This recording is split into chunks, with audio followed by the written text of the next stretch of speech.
Hello everybody and welcome to Absurd Hypotheticals, the show where we overthink dumb questions so you don't have to. I'm your host Marcus Lehner, and I'm joined here today by Chris Yee and Ben Storms. Say hi, guys. Hey, I'm Chris. Hey, I'm Ben. So, it's Christmas tomorrow, guys. It is Christmas tomorrow. It is Christmas tomorrow. Well, in podcast fiction, it's not Christmas yet. It's not Christmas Eve where we are now in time. But when you open this audio time capsule in some number of days. Yeah, time gets confusing with us. It also may not be Christmas Eve for you either because, you know, we don't have to listen to this the day it comes out. So it could have been Christmas. Most people aren't going to listen to this the day it comes out. Yeah. So it was Christmas yesterday or 2 days ago or something. Or half a year ago. Or it's Christmas Eve, but like 3 years from now. Right, that's also possible. But assuming that they open the time capsule at the correct moment, in the year the year of our Lord 2018. The year 20. The year 20, which is actually the year of our Lord 2018. Right. What are you guys' plans? What are you doing? I'm going home. Pretty normal stuff. I am. Go ahead. Yeah, you can. I mean, I don't live far. Like, I went home for Thanksgiving. I just hopped on the T on the subway. I was home in 30 minutes, doing the same thing for Christmas. That's pretty straightforward. That's really exciting. I know. I'm almost shutting off the podcast myself. I want to get out of here because I am bored. Ben, tell me something a little better. I'm going to Trinidad. Ooh. That is further. That is slightly further. Yeah. So as you know, my girlfriend lives in Trinidad, so I am going to Trinidad to spend the holidays with her and her family. Is it northern or southern hemisphere trip? Northern, right? Southern. Just barely? Well, I believe it's southern. Hold on. I'm bad at geography. Yeah, actually, she's going to yell at you. It's definitely she's gonna southern. Yell at you. It's 100% southern. What am I doing? I actually don't even know where Trinidad is. Like, it's right at the coast of like Venezuela, so it's 100% southern. Oh, okay. As I go to Google Maps and scroll out real far to double check these things. Yeah, I'm just like, Ben, pick half the Earth. Yeah, at least at worst it's a 50-50. Oh, I think it's Oh no, I think it is. It is northern. Damn, it's like close though, guys. I'm bad at knowing how big the Earth is. I'm freely admitting this. Google Maps, put a line where the equator is. How am I supposed to know? Hey, okay. I'm spinning the globe around. It's not telling me. In my defense, I thought South America was souther than it actually was. I thought it was South here. Why do we call it South America then? Well, I know it's south, but I thought it was I don't know. I think in my mind, Ecuador is clearly much further north than it actually is. I think it's basically assumed if you live in the United States, you assume the equator is like the bottom of Texas. Well, no, so I figured Ecuador was roughly where Panama is, which I think technically Trinidad would still at that point be slightly in the northern hemisphere, but be very close. Yeah. But yeah, no, it's a little southier. Warm though. You won't have a white Christmas down there, right? No. We're actually joking about the fact that, when she's up here spending Christmas with us, she'll have in 2 ways a white Christmas. Hey. What day are you flying down? I am flying down on the 20th, so 4 days ago, wink wink. You're already so there. If you want to capture Ben at the airport, you're too late. He's already escaped the country with his ill-earned goods. If you're from Trinidad, he's doing a meetup right now. Exactly. Just find him. Walk outside and find him. Yep. It's not that big of an island. You can find me. I'm just going home also, but mostly I want to talk about Christmas because it is Christmas and I want to complain about my fucking neighbor's lights. So my living room has a big old glass door. I'm on the third floor. It's a big old glass door looking out, and the neighbor just yesterday installed their Christmas lights, but not too crazy, but a bunch of lights, like a large amount of lights. Mm-hmm. What bothers me is they'll randomly turn off every 15 minutes for 45 seconds and then blink back on and turn back. Everything just is on for another 15-minute period. That's not so great. I start going crazy because it's a lot of light coming into our apartment that you don't really notice too much when it goes away, but when it flashes on and I'm like, oh, they turn their lights on, and I'm like, this is the third time I'm saying that today. And we're actually, I was watching, I'm like, is it motion sensitive? And it's no, it has nothing to do with, there's no activity. They just go on and off at random times. And it's not it can't be an energy saver because they're not off for very long. And obviously the motion sensing thing's not a thing. So, the only thing I can think of is that there's a light that they use often in their house that they turn on and off all the time that happens to be linked to the outlet that goes to the porch lights that connect to the Christmas lights, but it still doesn't make a lot of sense. Right. It's probably just like a bad outlet or something. So you're going to be tortured by this all the entire holiday season. It's going to be actually completely random, and there'll be no pattern that my body can acclimate to. Skip blackout curtains. I have shut my blinds. I now live in a box. I live in a lightless box. It's depressing. Excellent. Man, I'm really bringing the Christmas cheer today, huh? Yep. Happy holidays. One thing that's annoying about Christmas for me is that it sounds like my name, and I always think that everyone is saying my name. It's really annoying. No, come on. Like, literally, just a few minutes ago when you said Christmas, I thought you were talking to me because you said it sort of slowly. I mean, to be this fair... This is a fabulous thing that I would never have thought of. To be fair, my name is literally a word. Ben. Yeah, but, like, it's its middle of sentence word. It's still... You'll hear people saying it randomly, and my ears perk up. It's not great. It's very annoying. No, Christmas is much more hilarious, because it's also seasonal, and it's like... The seasonality is really good. That's true. There are a few words like that. There's like crisp, like CHRISP, or no, CRISP. I always think everyone's saying my name when they say that. Like Crisco. Crisco. Someone I know is named Chris D, and that sounds like Chris Yee. Chris Yee. Yeah, that one's rough. Who's mad at me? Stop using my last name. So do you at home now just make everyone say Xmas instead of Christmas? No, I just get used to it. That's a more rational thing to do. I mean, that's reasonable. But I now like the idea that Chris is going to go on this campaign with all the other Chris's in the world to make Xmas official, because nobody's name is fucking Xmas. The slogan is X out Christmas. Yeah, take the Christ out of Christmas, not for religious reasons, just because us Chris's find it annoying. But should we dive into our holiday spirit questions? Yes. Oh yeah, this is our holiday special, guys, in case you didn't pick up on that. We never actually said that. I think we mentioned that. Did we? Right? We talked about Christmas for like 5 minutes. Yeah, and also it's Christmas Eve. You should have figured it out by now. So I hope people caught up on it. Yeah.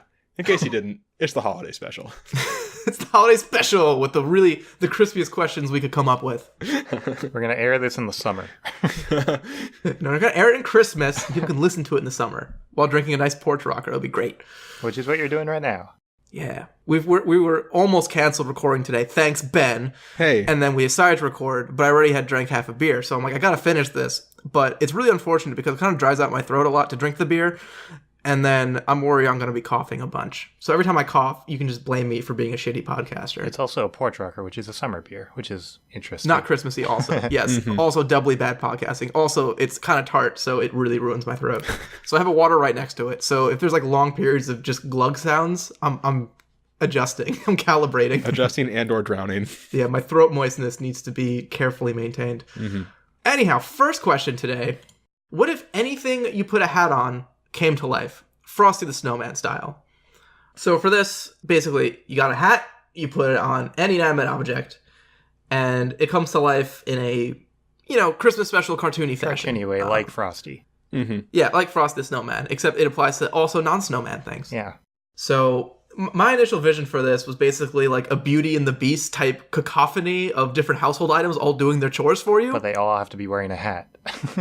Well, yeah, I'll buy hats in bulk to not have to do chores. Like mini hats or like normal size hats? Yeah, mini hats, like, action figure hats and doll hats and different things like that. And they're like, so this is great in theory. But then I started thinking, like, now you have this conscious, object. How many of these items are actually going to want to do the thing that they're designed to do if they had any say in the matter? And going back to the Beauty and the Beast, my first thing I was thinking of was Lumiere.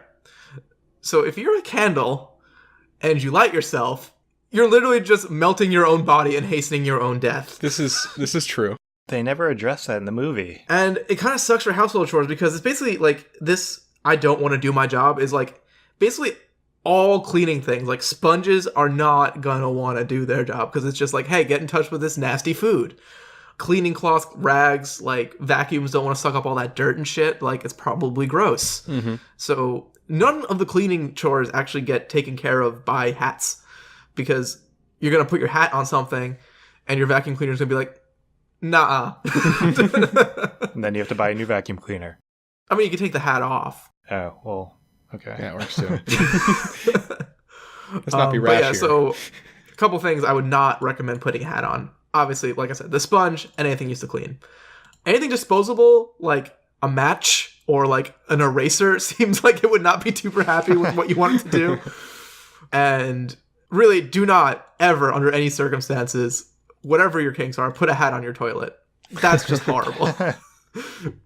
Like, there is no way you can bring something into this world and then take a shit in its mouth and it's okay. Who says that the opening is the mouth? The mouth could be like on the top somewhere. You don't know. That's a good point. I think that if any part of the toilet is the mouth, it has to be the bowl. What if the bowl of a toilet is the butt of a toilet? Yeah, what if you're pooping into the butt of the toilet? It's just a weird kink now. That doesn't make it any more okay. You're putting poop in it. Like, I don't care what orifice it is. Don't put poop in me. Like, Wait, you don't like mouth, people pooping nose, into your butt? Ears, it's all off. Do not put poop anywhere. So I really didn't actually think of too many things that actually are helpful to put a hat on to do chores. One tricky one I thought, which I was like, oh, this one will be good. One, it won't mind doing its job, is if you have like a knife, you can get, to do prep for like the kitchen. You can save a lot of time cooking doing that. Mm-hmm. And a knife probably has more control over how it cuts than you do.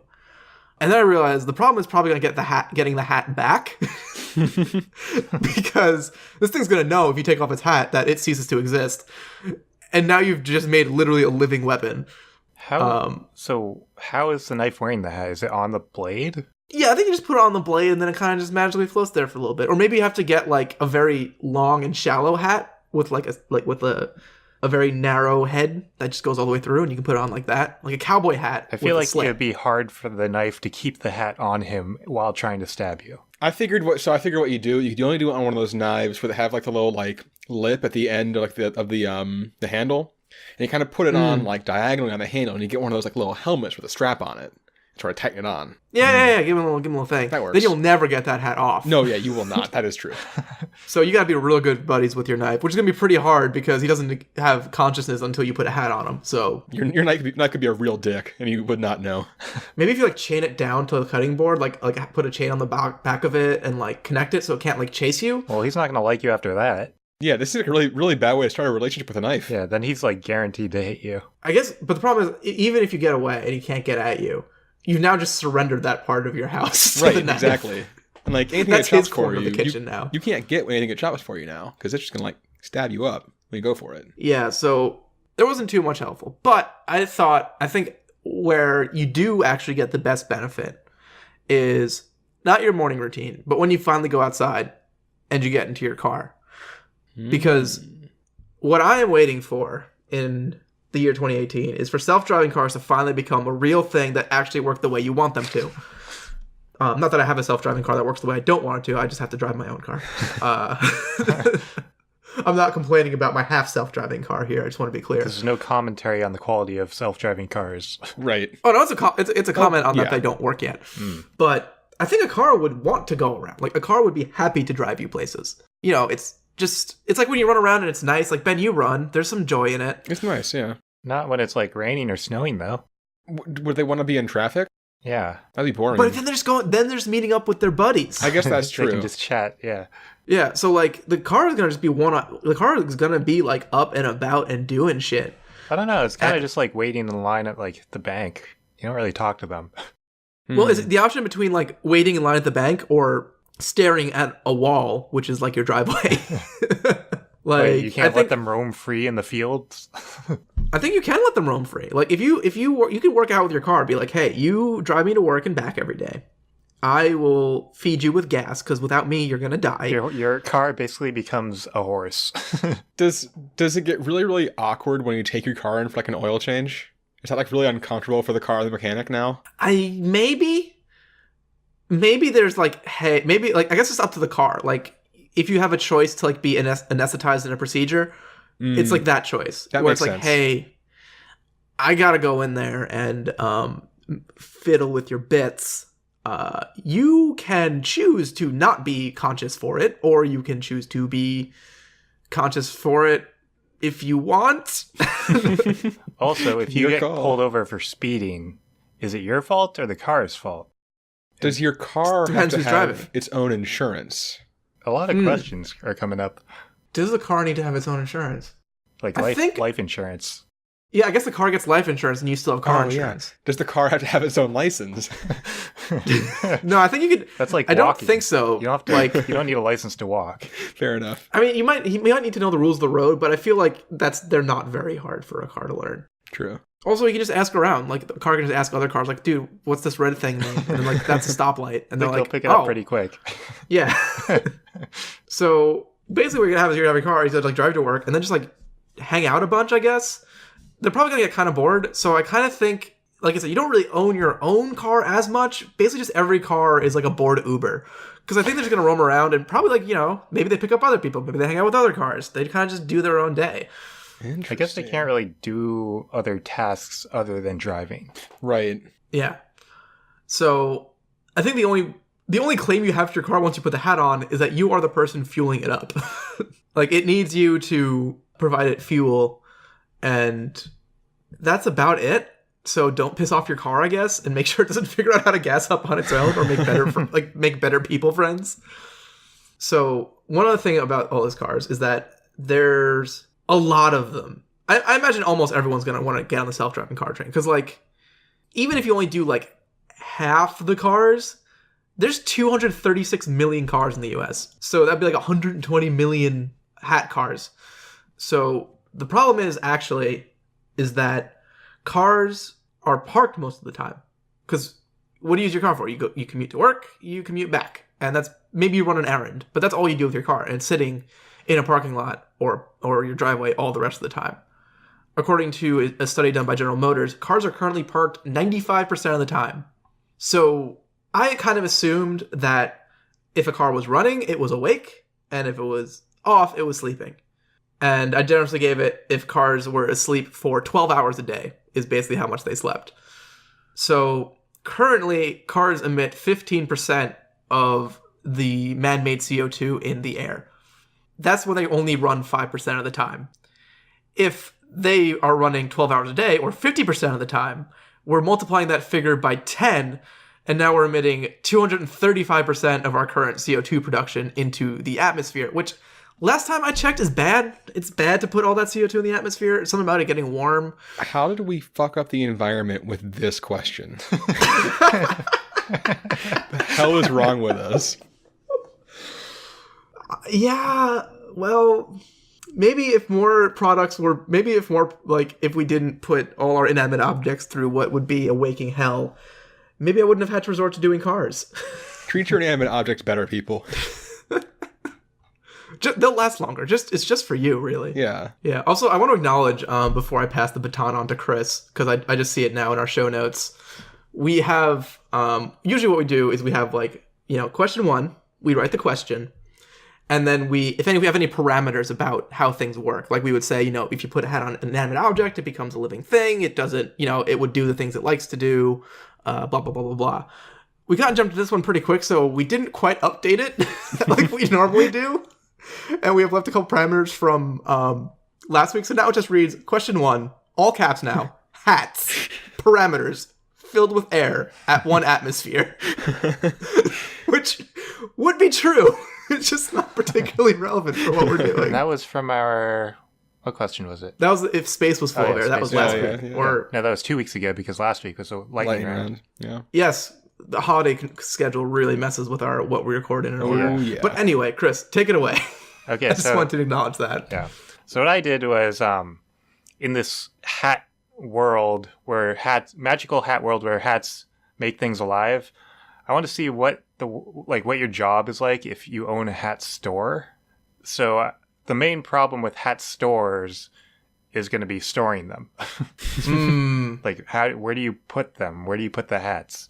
So to start off, I looked up how people store hats right now and like different techniques they use. And Hat rack. Yeah, well, coat rack is like a common thing, but you're not going to want to use a coat rack. But the main thing that they were concerned about was protecting the shape of the hat. So like they didn't want it to like flatten. So to prevent this, they suggested like using a foam head or like stuffing it with something soft like a scarf. Obviously, we can't do that because those things will come alive, and we don't want... Oh no, I do have a very good image now of foam heads flying through the hat store. It's not good. I had the same one. You don't want literally everything in your store coming to life. So, to avoid this... Oh, they also suggested, to save space, they suggested stacking them on top of each other. That is a deep philosophical question we are not going into. Yep. Yeah. I didn't really want to go down that road, so it's just like, we're not doing that. Yeah, we're going to avoid tricky questions like, what if you put 2 hats on the thing? or one hat on 2 things. Oh, no. So you can't do that. You also can't really put it on, like, furniture. We didn't really specify, like, what comes to life. So, like, if you put it on the ground doesn't come to life. Right, yeah. Oh, God. The ground is the only thing that's big enough not to happen. Yeah. But if you put it on, like, a table, like a really big table, the table still comes to life, right? Oh, yeah. I feel like there needs to be, like a ratio of hat to object size. Yeah, I feel like there is a ratio, but for simplicity's sake, let's just say furniture comes to life, ground does not come to life. That makes sense. So you can't really use furniture or anything. So actually, you can use furniture if you put it upside down. So as long as you put it upside down, it should be good. Because we said that's not, like, it's not wearing the hat if it's upside down. The hat's upside down, not the table. Yeah, if the hat's upside down. Okay, just want to be clear. Yeah. So we can actually do that. So I wanted to see how many hats we can fit in our store if we have all the hats upside down. They're not stacked on top of each other, and they're not, like, overlapping or anything. So they're not on anything. They're only, like, in a flat projected area. So I wanted to figure out how much space one hat takes up. And again, the volume doesn't matter because we're not stacking them. So I measured my own head, and my head is 2 feet in circumference. How did you measure your head? I'm just curious. There's lots of ways to do it. I have a tape measure. That's the most logical one. Okay, well, I don't have, like, one of those soft tape measures, like, for fabrics and things. Where you have to take a circumference. I would have to use, like like a pull tape measure, like the ones the yellow construction one. I guess they're like it's like metal. Like metal. Yeah. They're I metal. mean, that's actually what I used, but wait, how did you do this? It's bendy. You can bend it. It's just not. It's not like cloth, but it's bendy. I imagine you let it go, and like the lip of that thing, that little metal edge, just like went right across your forehead and like just left you like a big scratch all the way around your head. And people were like, "How'd you get that?" And you're like, "I don't want to talk about it." Measuring my head to see how big a hat is. Why didn't you just measure a hat? Why didn't you just Google it? I don't have a hat, and I wanted my hat. Fair my enough. Head. All right. I don't own a hat. This podcast has a personal touch. I don't wear hats, so I couldn't measure a hat that I have. Yeah, so my head is 2 feet in circumference, which is around 7.5 inches in diameter. And then I said that each hat has like a 2-inch brim all the way around, just like on average. I just picked a generic hat. Yeah. So the total projected area of the hat, I said, was 1.32 square feet. So that's for one hat. Now, how big is a store? I said that the hat store that I have is like an independent, locally owned store. So about 1.32 square feet. There's some pretty small stores out there, but I found the average number for independent, locally owned stores, and that is 4,000 square feet. So with one layer of hats not overlapping at all, you can fit around 3,000 hats in the store at a time. So that's a decent amount of hats. It's not like... You could definitely fit more if you could stack them. You could put them on shelves, not to boo-hickey on your square foot floor answer, but you could put them on shelves upside down. Yeah, you could put them on shelves upside down, but still. So I'm going with the 3,000. So I wanted to see if 3,000 was actually enough hats to like satisfy the demand for hats. So I looked at the number of hats sold in the US. In 2018, the revenue per capita from hats was $22.51. So that's about the price of one hat, roughly. So that means that everyone in the US, on average, bought one hat in 2018. I want to make this a holiday. The day you just go out and buy a hat. Hat day. And then you just have a new hat all day. Yeah. Be like, this is my new 2018 hat. This is my new 2019 hat. It's a little, more fun than my 2018 hat. 2018 was kind of a rough year, but this one's gonna be good. I can feel it already. This is an optimistic hat right here. So that's all the hat stores in the U.S. sold that many. But I wanted to see how many stores are there actually in the U.S. that sell hats, and I found that 2,207 hat stores are in the U.S. That's weirdly specific. I know. It was weird that I could find that stat. Don't know how accurate it is. Did that just come up? Did you just Google how many hat stores and here you go? Yeah, it was some business website that you could pick the industry, and they filtered out the amount of stores. So I don't remember what the website was, and I don't know if it's accurate, but it seems reasonable. I think these were more specializing in hats. Right. So obviously there are other stores that sell hats that don't specialize in hats, but I'm not including those. So in the US, the population is 327 million people, and that divided by the number of hat stores means that there are 148,000 people per store. So that means that in order to satisfy the demand for hats per year, you need to have 148,000 hats in your store. But that's per year. That's not at one time. So you can spread it out through the year. And that means that on average, per day, you need to have 405 hats. So you have plenty of room to spare per day. But you don't really want daily shipments, because that's just kind of a pain. You don't want to get a shipment of 405 hats every day. Well, right. If I sold 405 hats every day, I would. But if you spread it out, then you can have bigger shipments of hats come in, and you don't have to do it as often. So if you do a monthly shipment, then you'll need 12,000 hats to satisfy the demand, and you do not have enough room for that. So you can't do monthly shipments, but you can do weekly shipments, where you will need 2,800 hats, which is pretty close to our 3,000. So weekly shipments is doable. It's not the best. If you do want to do the monthly shipments, you could. I came up with this thing where you hang it from the ceiling with strings, and then you just have layers of hanging hats on top of each other. God, you that's have to make such sure a weird image. Yeah, it's a little strange. You have to make sure they don't touch each other, because that might be considered one wearing the other. But 4 layers is enough to satisfy the demand for hats. I just imagine your hat store on the last day of the week when you've sold 90% of your hats, and because there's no shelves or furniture or anything, you just walk into the store that's just 5% of the ground is covered in just loose hats. Yep. Yeah. It's just a cash register on one side. It's all the worst hats too. Yeah, it's the shittiest hats. And you can't even really see what the hat looks like, because it's upside down and they're all clumped together. Right.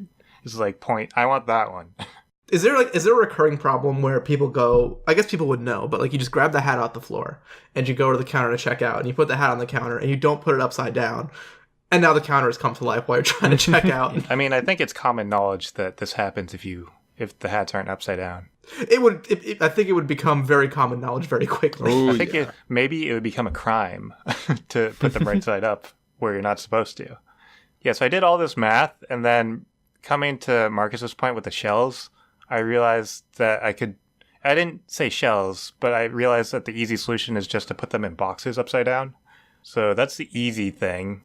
I think if you put a hat in a hat, it's gonna trigger. Yeah, but a hat in a box upside down. Oh, because you close the box. Got it. Yeah. And just stack the boxes on top of each other. So you can store as many hats as a normal store would store hats. No, that's risky, because one box gets flipped up. You're gonna have a right side up on that box, but if one box gets flipped upside down, that box will come alive from the inside. Well, the packaging of the inside of the box can be indented to avoid that. But it's not even about if it moves inside the box. If the box just gets flipped 180. Well, you can have the side up sign or thing on the side. Follow me here. You're in the storeroom. You go. You trip a little bit. Someone left a broom, and you knock one box over. It flips 180. Box is now alive. Box freaks out. Box jumps to the left, hits the stack of boxes. All the boxes fall down. Half of them are now face up. You have that issue no matter what. This is true. That's always an issue. This is a risk you run when you go in a dangerous hat store game. I will say, it is impossible to, like, get the hat out of the box. If it's in a box, you will not be able to take the hat off. If you put a hat on a table, you have a chance of getting that hat off. But if the hat is inside the box, you're done. Then you have to take the lid off, which I guess is considered the box's head. So you're beheading the box? Actually, would only the lid come to life, technically? Yeah, I guess only the half of the box that the hat is on would come to life. I like the whole box. The whole box coming to life seems more like what would happen to me. So your problem with the shelves is that if one of them accidentally turns over, the whole shelf comes to life, and that affects all the hats. So, yeah, after I did all those calcs, I realized that I didn't have to because of the box thing, but whatever. Well, you also have to consider there might still not be enough room for hats because you have to consider the increased demand for hats. Like, people buy one hat a year. I might buy like a hat a week. Yeah, well, that's an anomaly. Well, if I have shit to put hats on. He has a point. Hat demand will increase. The demand, well, for some people it'll increase. For some people, I think it'll decrease. I don't think that, like, I think there's going to be, I mean, I didn't think of too many of them in my, household daily life, but you're going to need, like, a couple dozen hats. Like, you got to have at least a couple dozen things that are more helpful if they're alive. Right? I'm not crazy. I'm not crazy. I don't know. Anyway, that was my answer. Ben, what did you do? So I decided to get into the sticky ethical question of putting hats on things to bring them to life.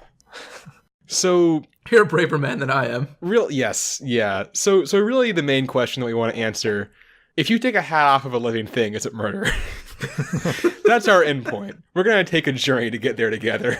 So for all my research, I went back to the closest thing to like a source that we have. This? I watched the Frosty the Snowman Christmas special on YouTube. Oh my god! Numerous times. Wait, why? Well, not enough. I watched it once to refresh myself, and I had to go back through various parts a couple of times to like really get to the key of some issues. How long is it? It's only like half an hour. I think it's like 25 minutes because it's half an hour. Okay, that's not so bad. Yeah, it's not bad. I thought you sat through like a 2-hour Frosty the Snowman movie, and at the end of it, you're like, and once more, I have to watch it again. That thing is designed to be played in a half-hour time slot with commercial breaks. So no. So the first question we have to answer, and sort of a low-grade one, does Frosty the Snowman feel pain? So, one, I want to make this very clear. Researching this question led to some of the strangest Google searches I have ever done. This was one of them, and I could sadly find no answer, so I had to go it alone. So, my gut reaction was no, because he has no nervous system because he's a snowman. But in this scene where he first comes to life, and he's talking about all the things that makes him think that he's alive, he points out that he's ticklish. Oh no. So if he's ticklish, he definitely does feel things. Now, progressing further into the movie, there's a scene late in the movie where he's been traveling with this girl to try to get to the North Pole. And at one point, they wind up in like a freezer car on a train, and she's getting really cold and not doing all that hot because of it. So, hey, there you go. Thank you for appreciating my art. So he finds a greenhouse and takes her inside. And then basically the evil magician who owns the hat locks the door so Frosty will melt and he can get the hat back. This is actually a pretty dark movie. It's one of the things that I realized while watching it. I haven't watched it in forever. It's kind of terrifying, yeah. So you don't actually see Frosty die, but he does fully melt into a puddle with a hat on it. And when they first goes into the greenhouse, he does look very uncomfortable. So I'm going to say that he does feel pain. We don't have like a firm answer on this, but I'm going to go ahead and say that yes, I believe he does. He at least feels at most discomfort, or at the least discomfort. So I don't think it's that absurd to think that he actually feels pain as he has his melty death. So, step 1, yes, Frosty feels pain. Step 2, is Frosty the Snowman, or, extension, all of these hat animated things, are they people? So here we go to philosophy. So, John Locke says that a person is any human or non-human being who possesses continuous consciousness over time and is capable of framing representations about the world, formulating plans, and acting on them.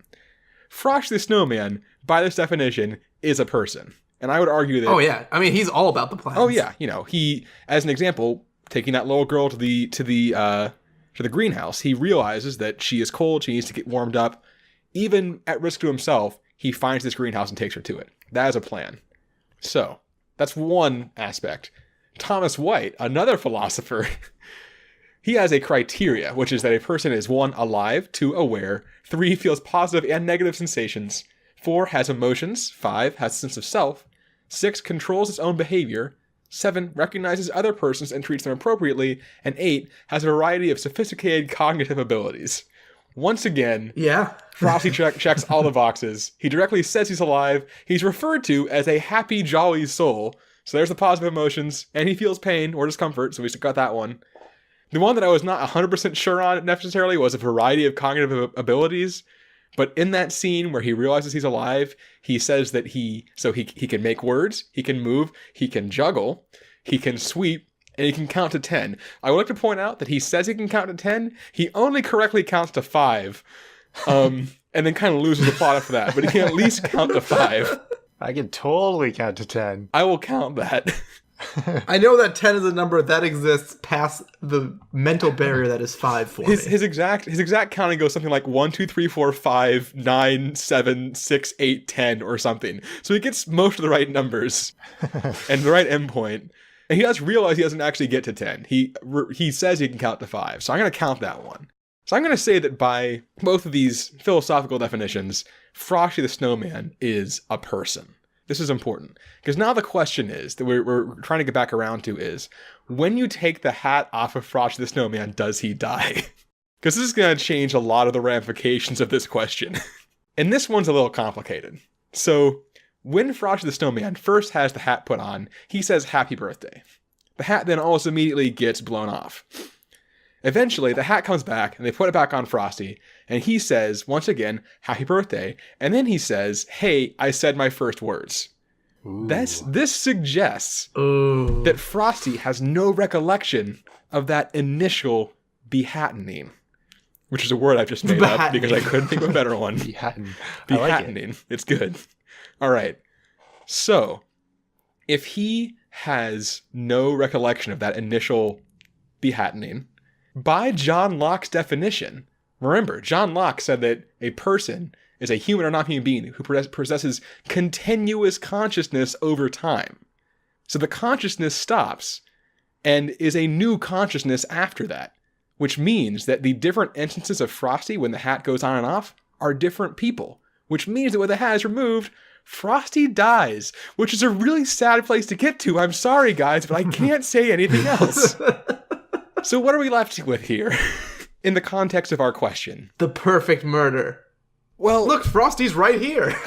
I think the problem is that once you put a hat on a thing, if you take the hat off, you're killing it. And I don't know how you really handle that as a society.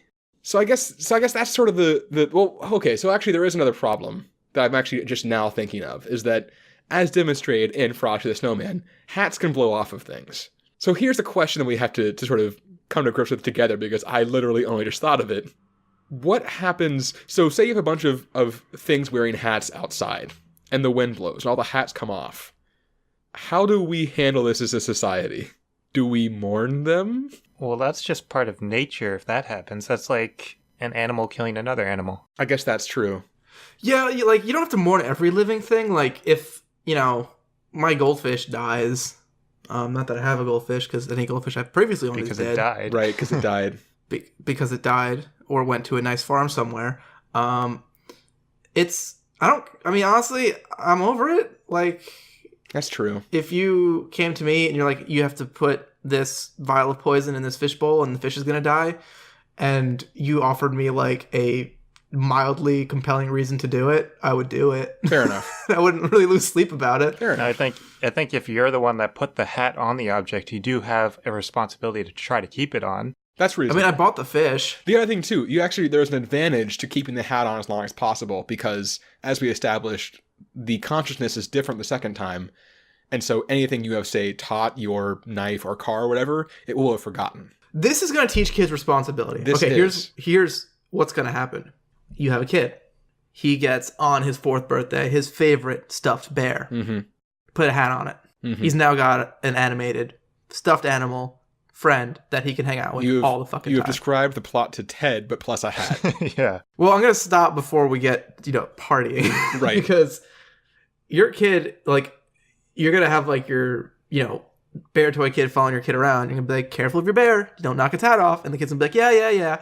And then one day he's gonna do it too much, and he's gonna accidentally knock the hat off. And he's like, oh, sorry, bear. And he's gonna put the hat back on, and the bear's not gonna remember him or his favorite games. This is going to be psychologically crushing for this child. You're gonna get fucked up. Yeah. Do not put hats on stuffed animals. Don't put hats on anything, I think is kind of what I'm leaning towards. Oh my god, I don't know why so many new hat questions are coming into my brain as we do the hat as we go through this. Here's a question. What if something like Frosty the snowman or something that has some amount of motion decides that what it wants to do is be like, being alive is great, I want to put hats on other things.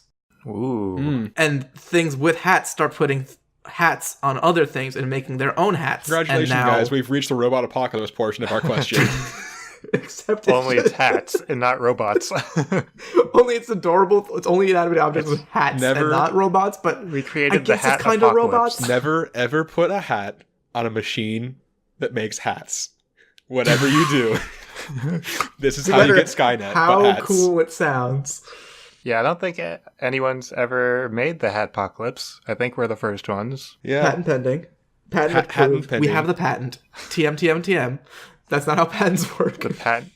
What's the patent? Just a picture of someone putting a hat on something? And then just cut to... It's just a picture of me holding a hat, me putting a hat on a snowman, the snowman holding the hat and putting it on another snowman, then 3 dots... and then just a million snowmen with hats. We just take the scene from Fantasia with all the brooms, making more brooms that are animated, and just put hats on all of them. Yeah, a slight Photoshop on there, and we're good. So, oh man, I kind of lost the plot at the end of my answer there, apparently. But the main thing is, yes, animated objects feel pain. Yes, they are people, and yes, they die when you take the hats off. So that's a nice depressing end to our question. One final philosophical question, Ben. Mm-hmm. Sorry, shoot. I'm going to do one more. We mentioned this is basically a robot apocalypse. Does Frosty the Snowman also meet the definition of a robot? I would actually argue that he is not a robot, because he is capable of learning new things on his own. Also, I think at one point in a sequel he has children, and that raises many other questions. What?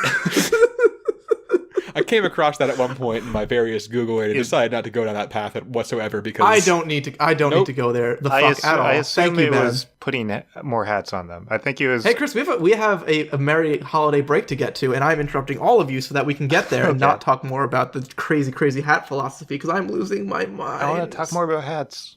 I'll do it on the break.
All right, welcome back, everybody, for question 2 of our fancy Christmas episode.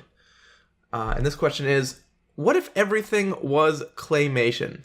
Ben, I'm going to let you lead us off here. Yeah, so basically what we were thinking about were those, the good old classic, holiday specials. Rudolph, the Red-Nosed Reindeer. Yeah, Santa Claus is Coming to Town. That's the other one I remember. There were a bunch Those of them. are like I found the two a bunch that I of them. remember.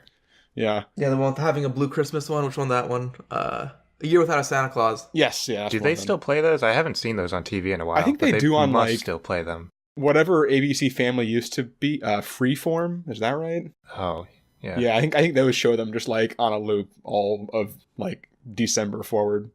Yeah, it's hard to judge too because like they also have the one Christmas channel that's usually on in my house, which is just the Christmas Story for 24 hours. Ah, yes. Yes, that is true. There's probably a channel for like A Wonderful Life. Probably, yeah. There's probably a channel for like every Christmas movie. Probably. So a fun thing that I actually learned when we started doing research for this was that most of those old stop motion movies are actually not claymation. They're actually so most of the famous ones, so really like all the ones that we mentioned there, all the stop motion ones are actually made by the same company, and they actually did not use claymation. They used like rubber puppets. So initially, I had been looking at claymation and what would happen if we were all like little claymation figures, which actually wasn't all that interesting. Apparently, that stuff is pretty resilient, and like it doesn't There's a reason they use clay. It's because it's good. Right, exactly. Like it doesn't start getting melty until it's like 125 degrees, which isn't that common. And like it starts getting like harder as it gets colder, but doesn't actually hurt it long term. It just makes it like stiffer. So that'd be kind of annoying, but it wasn't actually all that exciting. The one fun thing I did find with like that version of the question was that the clay they mostly use for claymation, plasticine, is a like oil and clay thing, which means that technically if it starts getting hot, it actually is flammable. So we did have a possibility of some very exciting spontaneous combustion, but it wasn't, all in all, it wasn't all that fruitful. We wouldn't really be able to cook anything then, right? No, this is true. But we'd also think about clay, so I don't know if we have organs. I don't know. I didn't go too far into that.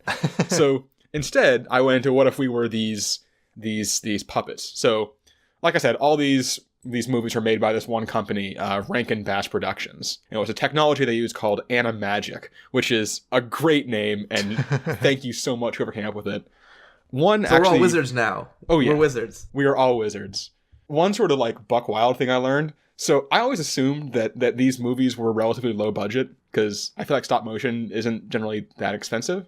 So the first one they made was Rudolph, and it took them 18 months to make, and it cost $500,000 in 1964, which adjusted for inflation was like $4 million. How long is it? It's only like 20 minutes, right? Right, yeah. Each of the puppets cost like ridiculous. $5,000, which is like $40,000 in today's money. Each one of the puppets. I still don't know how much I always believe those inflation figures where it's like, a loaf of bread cost $13 back in 1846, which is like $18 million in today's money. I'm like, is it though? It's not an exact comparison, but like the important thing is that these were not cheap. These were not cheap.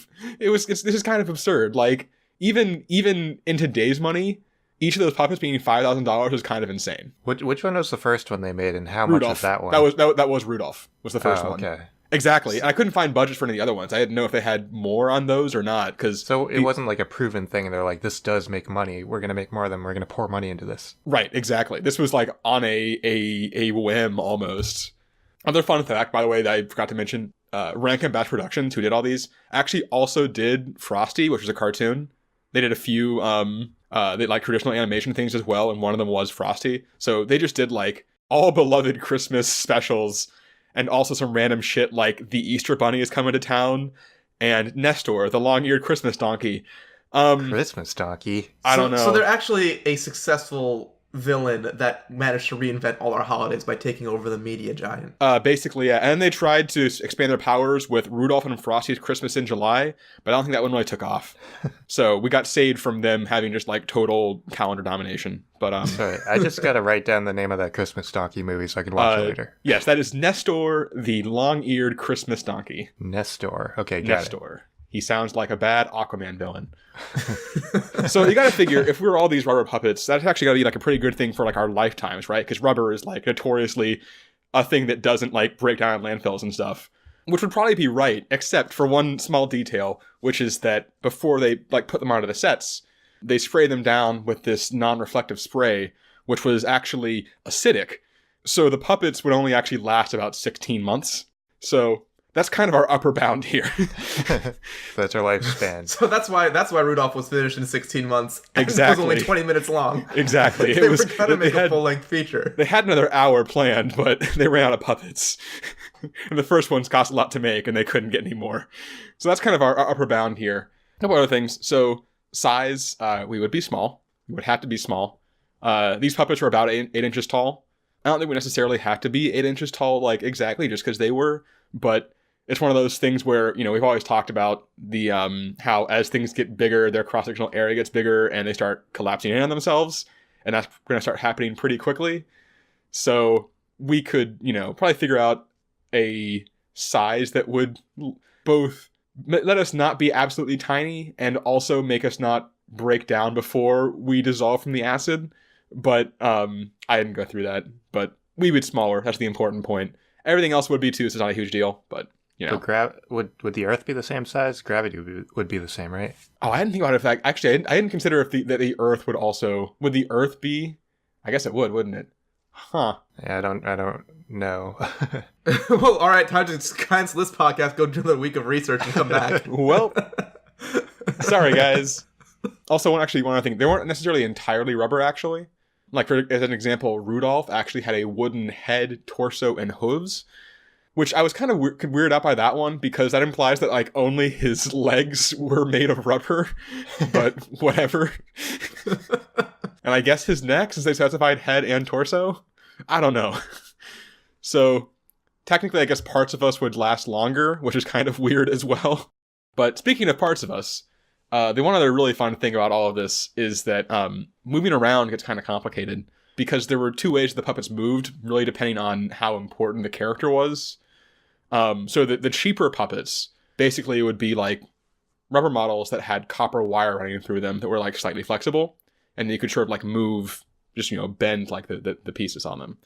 The thing is that was much more fragile, and after like being repositioned a few times, they would break. So I figure we don't want people to be like that. It's probably bad. You only got 16 months. No need to cut that shorter. Exactly, yeah. Or just like live half of that without like, you know, arms. So the more expensive ones basically had joints built into them.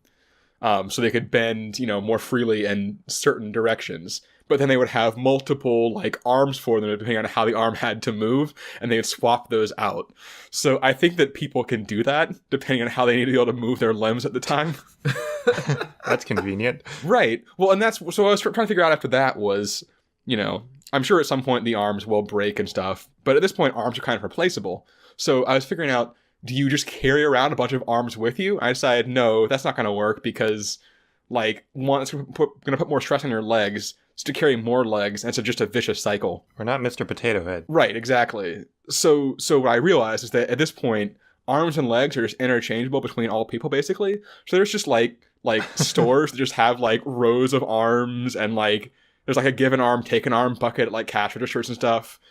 You know, so just like when you need an arm, you can find the one you need, like, you know, nearby. Because everyone has this problem. Yeah, like the grocery store checkout will have like the 90-degree bend arm so you can carry your bag to the car. Exactly. Which is good, because that already gets you halfway to bending the other arm, which will be your driving arm, and then you'll have 2 arms that you can two bent arms that you can drive with. Yeah. The one that has like the joint in the shoulder so you can move the wheel, and then the one that like has it in the elbow so you can like, you know, work your gears. Doesn't facial expressions work the same way? So it actually depends. So that one, yes, they frequently would have multiple heads that they would swap out for different expressions.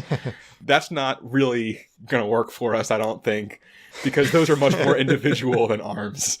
So the other thing, and this leads in very well to my last point, which is the other thing that changes majorly is the way that your mouth works, which is that it doesn't, because they don't have like mouth joints. That's not going to work. So the mouth is made out of like a little piece of paper, and they would swap it really quickly between different ones so they could look like the mouth was moving. So that's what we would. So that's what we'd be doing. We can make a flip book for our mouth, basically. And I think what you kind of have to do, I think what it comes down to is that you no longer like we just, because of our issues with our limbs, we can't actually like flip them out quickly to make it look like we're actually talking. People will figure it out. But what I think you do is you have a little bag on you that has like a few different mouths for different like expressions. So like you have like your smiley mouth and like your stern mouth. Yeah, the basics. Exactly, you know? Just sort of give people an idea of your mood and everything, you know? I'm angry. Exactly, you know? Maybe you have like little paper like slanted down eyebrows too, you know, you put up there when you're real angry. And the other funny thing with this that I thought about was that because they're paper, I feel like you're going to have to take them off if it starts like raining. So when it's raining, everyone's going to like just pull like all their expression off and just like walking around entirely stone-faced, which will be exciting. That's like a whole different like claymation special right there. Oh yeah, that one is actually like a horror movie. Pretty terrifying mental image. That's mostly what I have. Just sort of like the basics of holiday puppet life. Chris, what'd you do? So for my answer, I looked at water because obviously these stop motion animation movies, how they shoot them is they like freeze frame, they take a picture and then they move the puppet and they take a picture and they move the puppet and take a picture. They can't do that with the water because water is fluid. So I wanted to look into like how do they actually do water in these types of movies. And the answer for most of these is just CG. Right. But that's for more modern movies. I don't think they did that back then because CG wasn't really a thing. Yeah, because like they had the money. Well, yeah, because like Rudolph was like 1964, so yeah, so CG wasn't a thing. Yeah. So I wanted to look at other techniques that they use. So there are a few of them that I found. One of them was using plastic cling wrap, mainly for like flowing water, so like rivers and like waterfalls and stuff like that. They would just have like a strip of cling wrap, and then they would like move it every once in a while and take pictures and stuff. Sometimes they would like layer them so that if something was in the water that they wanted to go like through the river at a different pace than the river is actually moving, then they could like move them at different paces. Oh, that's cool. I don't know if that makes sense. Yeah.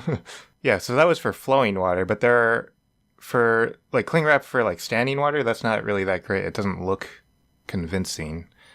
So for like standing puddles, I don't know if this is like common in the industry, but I found this in a forum of people just like discussing stop motion animation techniques, and some guy suggested wallpaper paste for puddles. Huh. Mainly because, I mean, they could technically use water for puddles because it's just sitting there, it's not moving. But I think the main problem was that it moves too much if you're moving the set around and you don't really have control over it, that you don't want it to move around. So wallpaper paste just sits there and doesn't move at all, and you don't have to worry about it. So that was for standing water. And then for like little drops and stuff, so like things that are spraying and like teardrops and stuff like that, they use something called KY jelly. Oh. Yeah. I've heard of that one before. You guys know what that is. It's a sexual lubricant. Hey. Or just a regular lubricant. It doesn't have to be sexual. Yeah, so it was originally made as a surgical lubricant. I'm imagining Marcus just like having like his door starts squeaking. It's like, well, gotta get the jelly. Yeah, let me get to the jelly real quick. Yeah. And they actually use this in a bunch of different movies, especially from like the 90s and 80s and that era, for like special effects. So they used it in The Thing, John Carpenter's The Thing. I think on really? like one of his monsters. Yeah, I actually haven't seen that movie, so I don't know what they're talking about, but they said it was like a dog monster. Oh god, man, that's changes my perspective on that movie. Yeah, apparently they got like 5-gallon pails of KY jelly. That's hilarious. That's absolutely, actually, that kind of reminds me, quick, like, minor digression. So remember when there were all those guys holed up in Oregon who like took over that like park? They were like the crazy like right-wing guys a few years back. Maybe. It sounds sort of familiar. Yep, vaguely familiar. Guys took over a park. Yeah. Not great guys. Yeah, so one of the things I remember happening was, so you can order like giant jugs of personal lubricant on Amazon, and people were ordering them and just shipping them to them to like fuck with them. So anyway, that's the thing that's happened. Sorry, so continue. It's another use for KY jelly. Yep. They used it in Alien for the alien saliva. That makes sense. They used it in I don't know what they used in Predator for, but I assume monster things. Yeah. The Predator saliva. Yeah, I guess they show the predator's face at the end. I guess just all of these, like, you know, monster movies that are great are also much more highly sexualized than I thought. Although Alien, Yeah. the subtext is pretty clear. I mean, they basically just like cover the entire monster in this stuff. Yeah. And Jurassic Park, they used it for one of the dinosaur that spits the venom. The venom is the KY jelly. Oh God. So that It's a love spit. It's not a poison spit. It's a love spit. yeah. So that was some of the uses in like live action movies, but they also use it in stop motion animation. I don't know if you've seen the movie Coraline, but they used it a lot in that Yeah. for like teardrops and stuff. And I think someone was like taking a shower or something. They used it for that scene too. And out of all the techniques that I found, KY jelly was the most common, like practical, like not CG effect. But I didn't really find any techniques for oceans because oceans are just so big. I think they tend to avoid oceans. There is a movie that came out sort of recently, like a year ago or something, called Kubo and the Two Strings, and that had a big ocean scene, but that was just all CG. That was CG, yeah. Gorgeous movie though. Highly recommended. Yeah, Really it was good. a really good movie. Yeah. Great CG. Mm-hmm. But in an interview, they specifically mentioned that they like tried different techniques and they just realized it wouldn't be possible without CG. So I wanted to see like what would our oceans be like if we were claymation or stop motion, I guess. Would there even be oceans? And what my conclusion was that KY jelly is the most common material that they use.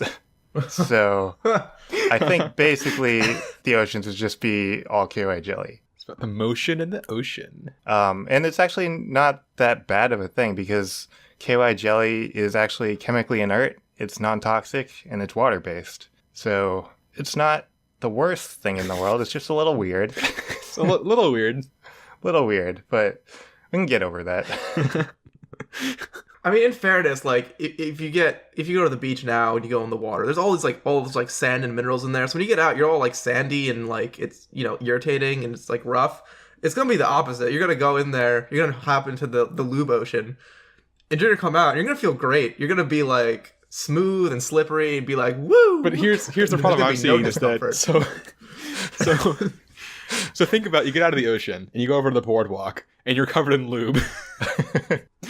You are falling immediately and you are not getting up. Wait, shit, what about this problem? You go into the ocean slopes downwards for like forever. Oh, no. Because the ocean's very deep. Do you just like step on the shore and just start sliding and you can't stop? I think we just don't go to the beach. Yeah, we don't go to the beach anymore. You can No, my look at- beach day. You can look at the ocean from a distance. Chris, don't ruin everything for me, please.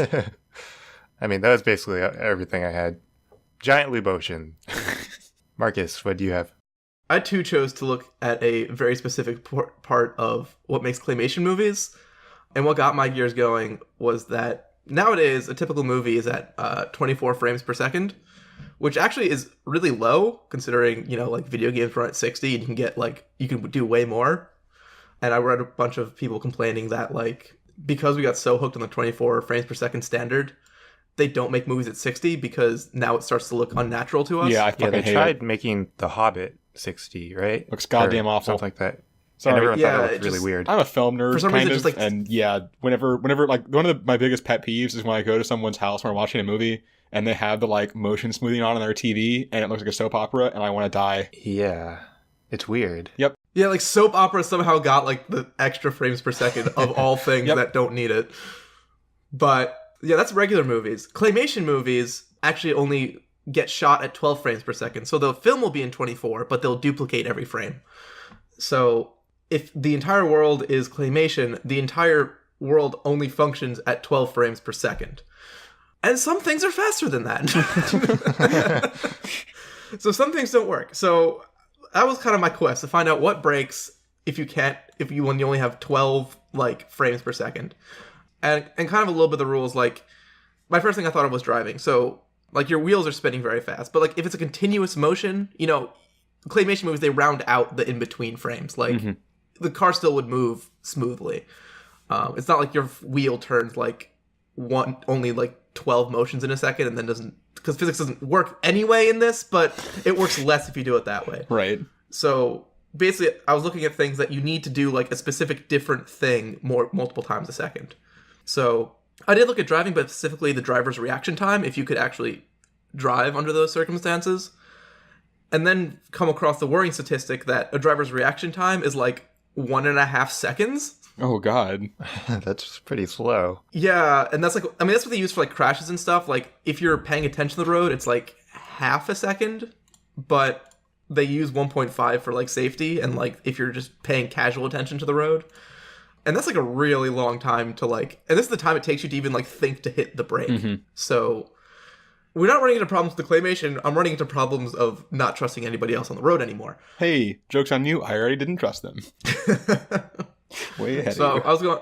I was trying to look at faster things. The next thing I was looking at was typing, especially like if you're doing it professionally, like a typist, because a typist can type 75 words per minute, which is translates roughly to 200 characters a minute, and that's 3 to 4 characters per second. But you have 12 frames per second, so you're actually not running into problems there either. So even like the speed of typing, like isn't quite fast enough to run into problems. I like your typing sound effects. Audio medium. So, as we like to do, I went to sports. Yeah. Mm-hmm. A fastball, a fastball pitch only takes 400 milliseconds to reach home plate, which is about 5 frames. It takes a batter 150 milliseconds to swing, so that's 2 frames. So we have about 3 frames to figure out what the pitch is. And one of those frames is going to be the ball still in the pitcher's hand. Right. So you get, like, the pitcher throws it, you get one snapshot of it 1/3 of the way there, one snapshot of it, like, 2/3 of the way there, and now you have to swing, and just hope that from those 2 reference points, you can figure out what the fuck the ball is doing. And I was trying to look at it, see if any other sports were faster than that. And some sports balls end up going a little bit faster than the baseball, but like the distances are further. Like No, like reaction time is shorter than that. Mm-hmm. There's a lot of them are actually very close, because I think what it is we as humans can do about like a quarter second. Is like our sports level reaction time, and then a 20th of a second is like how fast we need to do anything with our bodies. So a lot of sports end up being around in that range. Like a tennis serve is much faster, it goes 160 miles an hour compared to a fastball, but it takes 500 milliseconds to get all the way to the baseline. Mm-hmm. Same thing with like a hockey shot, goes over 100 miles an hour, but it's still 450 milliseconds to the net. So a lot of sports things end up in that 400, 500 millisecond range. They're all going to be a lot harder, but all technically doable. So I did find 2 things that do not work. First thing is computers. A modern computer processor performs at 2.8 gigahertz on average. Or, I just picked that one. That's pretty average, yeah. Which is 2.8 billion hertz. And hertz is just a unitless, well, it's not unitless, but it's just 1 over seconds. So the computer wants to go at 2.8 billion hertz. The universe only works at 12 hertz. So it would take a computer 7.3 years to do now what a computer can do in 1 second. There is a little bit of an out, though, because the physical things are 12 hertz.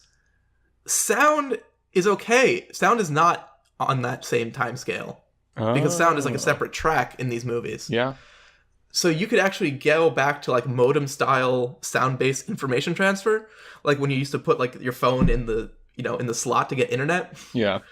And you can actually probably finagle something to make computers work a little bit. So it's not a total disaster, but definitely is not very good. And the next one, which is my favorite, that does not work, is hummingbirds. So a hummingbird flaps its wings 10 to 15 times per second, which is very close to our 12 frames per second. So it's like, oh, they can flap their wings. Problem, it sounds like you can do it, except to flap a wing, you need 1 up wing and 1 down wing. So what would actually happen is, on average, the hummingbird's wings will not move. Because the frequency of their flapping is exactly stop motion animation. Another problem is, as fast as they flap their wings, their heart is actually faster. Oh no. Their heart beats 21 times a second. So, like, you just don't have enough frames to do it. So your heart rate has to slow down, which which I assume would just kill the hummingbird. So all the hummingbirds died. That's sad. That's really sad. But when it's cold outside, they actually enter for a hummingbird, a hibernation state, where their heart only beats 3 times a second, and they don't do a whole lot of moving around. So their heart can function in their hibernation state. They breathe about 4 times a second, so they can do that too. So you can technically have an alive hummingbird. It just would not be very interesting. At this point, it's just a bird. It doesn't really hum anymore. A non-moving bird, Yeah. because it's either hibernating or just like not moving its wings at all. So eventually it'll die pretty fast. So yeah, conclusion, hummingbirds are boring, which I did not expect to end up with starting with Claymation. But yeah, I think that'll just about do it for this week. If you enjoy the show or want to send us Christmas wishes, you can get in touch with us. Send us an email you can send us an email at our email address, absurdhypotheticals@gmail.com. Nailed it. You can tweet at us too at Absurd Hype, HIPE Hype. Yeah, the thing that starts with at Absurd Hype is our Twitter. You can check us out online, www.nerdchomp.com/absurdhypotheticals. If you want to talk to us, send us direct feedback or just chat, you can reach out to us on our Facebook page, Absurd Hypothetic Pals, with a P instead of a C at the end of hypotheticals, because we're pals and buddies, and we want to hear from you. We're not cows, we're pals. Yeah. You can use any of these methods to, like I said, ask questions, complain about us getting things wrong, send us ideas for new hypothetical questions. We'd love to do more listener questions. And don't forget to subscribe and leave us a review. Those always help us show up higher up on the algorithms that be on the internet that help people find our podcasts, and everyone else can enjoy the same content that you enjoy so much. And with that, I will move on to our next week's questions, which will be... We don't have questions. Oh, we don't have questions. That's right. That's why there's nothing listed there. I feel like there's nothing on my sheet. There's nothing on my I was really notes. hoping I could navigate through to our big question list before we got there. But we are doing, in honor of the new year, we are taking a step back in time and doing our award show. Our first annual award show, where we award fabulous awards, the absurdities, to the best questions and or answers that we've had over the past year. So come join us for a trip down memory lane, where we tell you all the things that we think are best, we think are worst. There's a bunch of behind the scenes actions about where we run into problems running the show and trying to figure things out. So it's a good time, good hangout, a good way to check in on... find some episodes that if you haven't listened to too many, you can see which ones you might like. And a good way to wrap up the year. Mm-hmm. Yeah, and it's just a nice way to put a little cherry on top of the year of absurd hypotheticals. So, with that, I'm signing off. I'm hitting the black square button on my recording program. Merry Christmas and happy holidays if you don't celebrate Christmas. Yeah, happy holidays. I think Kwanzaa is tomorrow. I know pretty much nothing about Kwanzaa, so... on the 26th, the day after Christmas. That's the one I know, because I was wondering why there was a third dot on my Google Do calendar. people say Happy Kwanzaa? What do people say? Happy Kwanzaa. Happy is fine. Kwanzaa. Happy Kwanzaa. Happy Kwanzaa. holidays covers everybody else too. Happy so holidays. Yeah. I think we should definitely end this podcast before we end up offending somebody. That's a good With idea. our Keep on listing blatant ignorance. holidays. Happy holidays, everybody. Happy holidays.